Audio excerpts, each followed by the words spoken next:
அதிகாலையிலேயே இரத்த பரிசோதனை.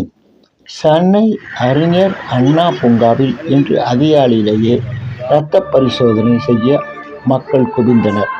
அண்ணா பூங்கா நடப்போர் நல சங்கத்தின் இரத்த பரிசோதனை முகாம் அதிகாலை 6 மணிக்கு தொடங்கியது. ஆர்டி ஸ்கேன் நிறுவனத்துடன் இணைந்து நடத்திய இந்த முகாமுக்கு அண்ணா பூங்கா நடப்போர் நல சங்க தலைவர் நா. மனோகரன் தலைமை தாங்கினார். சங்கத்தின் காப்பாளர் குப்புசாமி முன்னிலையில் நடந்த இரத்த பரிசோதனை முகாமில் சங்கத்தின் செயலாளர் குணசேகரன், பொருளாளர் ராஜசேகரன், துணைத் தலைவர் அண்ணாதுரை, துணை செயலாளர் அலெக்ஸ், ஜோதி மற்றும் ராஜகாந்தி, ரேவதி, பூபாலன், பூபேந்திரகுமார், வெங்கடேசன், வெங்கட் உள்ளிட்டவர்கள் கலந்து கொண்டனர்.